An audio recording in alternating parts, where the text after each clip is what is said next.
அதாவது இந்தியா முழுக்க பாஜக ஆளும் மாநிலங்கள் உட்பட எல்லா மாநிலத்திலும் இருக்கிற மருத்துவக் கல்லூரிகள் 400க்கும் மேற்பட்ட 400க்கும் மேற்பட்ட மருத்துவக் கல்லூரிகளுக்கு இந்த மாதிரி நோட்டீஸ் அனுப்பியிருக்கிறாங்க. நோட்டீஸ் அனுப்புறதுங்கிறது இந்த வருஷம் மட்டும் புதுசு இல்லை, வருஷா வருஷம் அனுப்புவாங்க. என்னென்னா சின்ன சின்ன விஷயங்கள். இப்போ ஒரு மருத்துவக் கல்லூரிக்கு வந்தாங்கன்னா ஒரே ஒரு சிசிடிவி கேமரா இந்த பக்கம் பார்க்க வேண்டியது அந்த பக்கம் திரும்பி இருந்தால் அதுக்கு ஒரு நோட்டீஸு. இப்போ மருத்துவ பணியாளர்கள் உள்ளே வரும்போது ஒரு பயோமெட்ரிக், ரெண்டாவது போகும்போது எக்ஸிட் ஆகும்போது ஒரு பயோமெட்ரிக், 2 கேட்குறாங்க. ஒன்று மட்டும் பண்ணுறோம், இப்போ 2வதும் பண்ண சொல்லி ஒரு நோட்டீஸு. இந்த மாதிரி சின்ன சின்ன விஷயங்களுக்காக நோட்டீஸ் கொடுப்பாங்க. இப்போ 34 கல்லூரிகளுக்கு நோட்டீஸ் தரப்பட்டு 24 கல்லூரிகளுக்கு அதற்கான பதில் அனுப்பப்பட்டு விட்டது. இப்போ ஒரு 10க்கு டைம் இருக்குது, இன்னும் ஒரு வார காலம் டைம் இருக்குது, பதில் அனுப்பிடுவாங்க. இது சாதாரணமாக வருடந்தோறும் நடக்கிற ஒரு அஃபிஷியல் நிகழ்வு, ஒரு சாதாரணமான ஒரு நிகழ்வு. இதை தமிழ்நாட்டின் அரசியல் தலைவர்கள் ஒரு குறிப்பிட்ட சில பேர் அவங்களுக்கு இருக்கிற ஒரு சாணக்கிய, அதாவது நிபுணத்துவத்தை இதில் காட்டியிருக்கிறாங்க. இதனால் எந்த பாதிப்பும் யாருக்கும் இல்லை, யாரும் கவலைப்பட வேண்டியதில்லை, பெரிய பதட்டத்தை யாரும் உருவாக்க வேண்டிய அவசியமும் இல்லை. கூடுதல் மருத்துவர்கள் சொல்லி அதாவது கூடுதல் மருத்துவர்கள், உங்களுக்கு இந்த அரசு மருத்துவ எந்த இடத்துல மருத்துவர்கள் இல்லைங்கிறத முதல்ல யாராவது சொல்லட்டும்.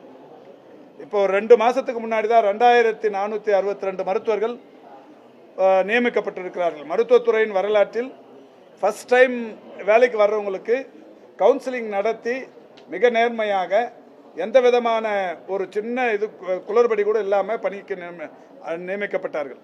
இப்போ இந்த மருத்துவர்கள் எல்லாம் உள்ளே போய் இவங்களை இதில் பிஜி முடித்தவங்கள டிஎம்எஸ் டிஎம்இ இதெல்லாம் அனுப்புவாங்க.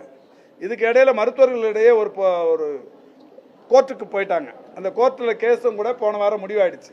இது பண்ணதுக்கு அப்புறமா இது மாதிரி போனவங்கள இப்போ எங்கெங்கெல்லாம் காலி இடம் இருக்கோ, குறிப்பாக டிஎம்இ சைடில் காலி இருந்ததெல்லாம் 400க்கும் மேற்பட்ட இடங்கள் நிரப்பப்பட்டு விட்டது. இப்போ காலிங்கிறதே எங்கே இல்லை. யாராவது அந்த மாதிரி காலியாக இருக்குது, டிஎம்இ சைடில் காலி இருக்குது, டிஎம்எஸ் சைடில் காலி இருக்குன்னா அந்த பட்டியல் கொடுத்தாங்கன்னா நிச்சயமாக அதை செய்வதற்கு துறை தயாராக இருக்குது. சார், இந்த தடவை நடந்த நீட்ல கூட பார்த்தீங்கன்னா குறிப்பாக அந்த எந்த பிளேஸ்ன்னு சொல்லாதனால இப்போ தருமபுரி அரசு கல்லூரி, அதே போல சேலம் கல்லூரி அப்படின்னு போட்டதுனால எந்த பிளேஸ் குறிப்பிடாதனால மாணவர்கள் ரொம்ப கடுமையான அந்த நீட்டுங்கிற முகமை, தேர்வு நடத்தும் முகமை தொடர்ந்து நீட்டு என்னைக்கு வந்ததோ அன்னைக்கிலிருந்தே குளறுபடிகளோட உச்சமாக இருக்குது. கடந்த ஆண்டு கூட உச்சநீதிமன்றத்தின் மிகப்பெரிய அளவிலான அந்த தாக்குதலுக்கு உள்ளாகி இருக்கிறது அந்த முகமை. ஏகப்பட்ட தேர்வு மையங்களில் திரும்ப எக்ஸாமினேஷன்லாம் கூட கால்பார் பண்ணிட்டாங்க லாஸ்ட் இயர். அது மட்டும் இல்லை, இந்த வருஷம் எல்லாத்துக்கும் மேலே ஒரு மிகப்பெரிய கொடுமை, இளம்பெண்களின் தாலியை கூட வெளியில் கழட்டி வைத்து விட்டு தேர்வுக்கு செல்ல வேண்டும் என்கின்ற வகையிலான கெடுபிடி. அதில் தமிழ்நாட்டில் ஒரு செய்தியை பார்த்தோம், கணவனே தன்னுடைய மனைவியின் தாலியை எடுத்து வெளியில் வைத்து விட்டு தேர்வுக்கு அனுப்பியது.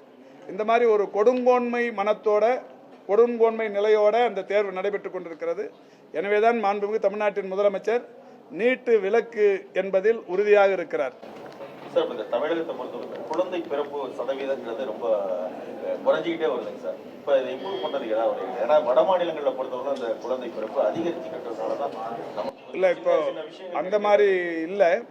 அதாவது ஆரம்ப காலங்களில் 70களில் இருந்து அன்னைக்கு ஒன்றிய அரசு அந்த குடும்ப கட்டுப்பாடுங்கிற மாதிரி நிறைய அந்த இது எடுத்துகிட்டு வந்தாங்க. அப்போது நம்ம கவர்மெண்ட்டை பொறுத்த வரைக்கும் ஒன்றிய அரசோட அந்த திட்டங்களை இங்கேயும் நம்ம செயல்படுத்துகிறோம்னு சொல்லி நாம் இருவர் நமக்கு மூவர், நாம் இருவர் நமக்கு இருவர், நாம் இருவர் நமக்கு ஒருவர், அதுக்கப்புறமா கடைசி முழக்கம் நாமே இருவர் நமக்கேன்னு இன்னொருவர், இந்த மாதிரிலாம் அந்த முழக்கங்கள் மாறிச்சு. இன்றைக்கி அதெல்லாம் மாறி எல்லாரும் அவங்களுக்கு எத்தனை தேவையோ குழந்தைகளை ஏஆர்டி மையங்கள் அது மாதிரி நிறைய வந்துருச்சு. அதனால் அது மாதிரி எந்த தட்டுப்பாடும் இல்லை. பிளே ஸ்டோர் மற்றும் ஆப் ஸ்டோரில் இருந்து பாலிமர் செயலியை QR கோடு மூலம் பதிவிறக்கம் செய்யுங்கள். செய்திகளை உடனுக்குடன் பெறுங்கள்.